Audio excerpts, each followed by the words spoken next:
ازيكم عاملين ايه؟ يا رب كلكم تكونوا بخير. يلا بينا نعمل مع بعض وصفة النهاردة. شايفين الفرخة القمر دي؟ وصفة بجد خطيرة، معمولة كده بالخضار، تتقدم بقى جنب اي اكل انت تحبيه، مكرونة او رز وشوية ملوخية او كمان عيش وطحينة، حاجة كده خطيرة.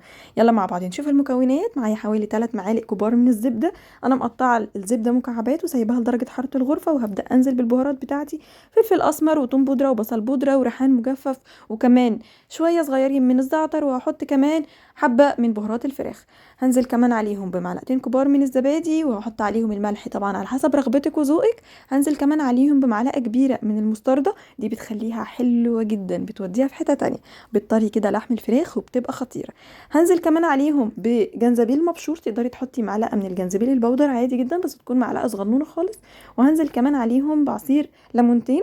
الليمون برضو بيدي طعم ونكهة كده حلوة ولذيذة، وكمان بيشيل اي زفارة في الفراخ، وكمان بتبقى بالطري كمان بتساعد في تطرية لحم الفراخ. هبدأ كده اعصر الليمون بتاعي، ومعايا هنا بدل الليمونة 2 هحطهم، وبعد كده هنشوف مع بعض هنعمل ايه. بس هنعصر الليمون كويس، وبعد كده هنشوف هنعمل ايه. هجيب بقى المعلقة بتاعتي وهبدأ اقلب كده كله مع بعض، وهيبقى شبه العجينة كده، هيبقى تقيل شوية القوام، وهنبدأ نضغط كده على الزبدة عشان تدوب كمان مع الخليط، ونقلب كده كله مع بعضه والبهارات تخش في بعضها. هجيب بقى دلوقتي معايا الفرخة بتاعتي، وانا هكون غسلاها ومنضفاها كويس جدا زي ما انتوا شايفين. بس قبل ما هبدأ احط التتبيلة عليها، هبدأ انشف الفراخ بتاعتي من اي سوائل او اي مية عليها، علشان اي تتبيلة احطها تلزق عليها على طول. هجيب بقى التتبيلة بتاعتي وهتبل بقى الفراخ بتاعتي من على الجلد وجوه الجلد وفي قلبها وفي العظم، في كل حتة، عشان تاخد من التتبيلة. طبعا يفضل تتبلي الفراخ بتاعتك من بالليل، بتدي طعم خطير بجد. مش قادرة اوصف لكم بقى الوصفة دي، حاجة كده رهيبة. اهم حاجه تكوني بتتبليها كويس جدا، عشان كل حته هيجي عليها التتبيله هتساعد في تطريه الفراخ وهتديها طعم ونكهه، حاجه كده خطيره.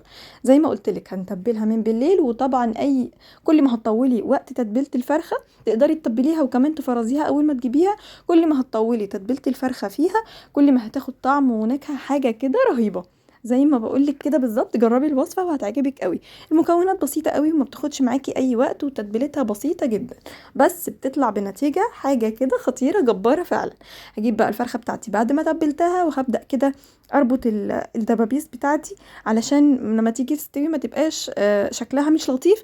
هتبلها بعد ما تبلتها طبعا، هسيبها حوالي ساعتين، وهربط كده الدبابيس بتاعتي بأي خيط عندك بقى، خيط عادي او خيط دبارة، بس عشان في التسوية يبقى شكلها لذيذ كده ولطيف، ما يبقاش مفتوحة كده، وتبقى شكل الفرخة لذيذة.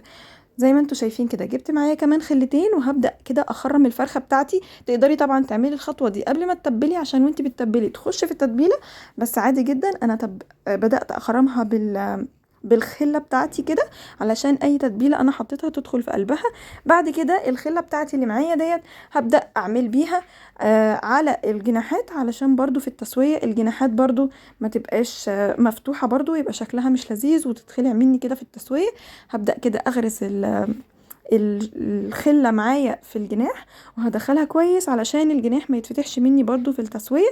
بعد كده هجيب البولة بتاعتي، وطبعا هنا هسيبها حوالي ساعتين علشان تتبل التتبيلة بتاعتها. هحطها في البولة بتاعتي وهسيبها خالص، وهنزل كمان بباقي التتبيلة كده عليها من على الوش. وبعد كده هسيبها براحتها خالص. في الوقت ده بقى لو انتي بتحضري رز او اي طبخة تاني جنبها تقدري تحضريها.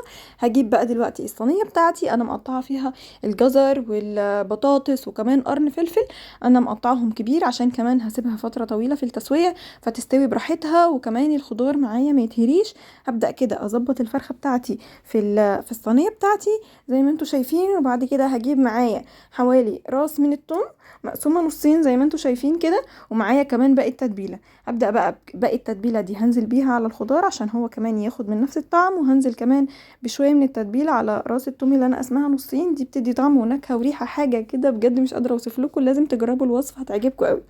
هنزل كده بباقي التتبيله عليها كده من على الوش، وهكون مسخنه طبعا الفرن على درجه حراره 220 عشان تستوي براحتها خالص ويكون سخن معايا. هتقعد حوالي من ساعه وربع لساعه ونص. وده كان شكل الفرخه بتاعتي بعد ما خلصت. زي ما انتوا شايفين معايا الحلاوة حاجة كده بجد خطيرة. الوصفة سهلة وبسيطة وما بتاخدش معاكي في التحضير، يعني بالظبط كله على بعضه 10 دقايق، بس بتطلعي بنتيجة مش قادرة اوصفلك، حاجة كده رهيبة. الطريقة سهلة وبسيطة وبجد ما فيهاش ولا غلطة. الطريقة بجد ما تتفوتش، لازم تجربوها وهتدمنوها بجد. لما هتجربوها هتحبوها جدا. الطريقة سهلة والمكونات بسيطة والطعم بجد خطير. يلا جربوا الوصفة وهستنى رأيكم. ألف هنا عليكم يا حلوين.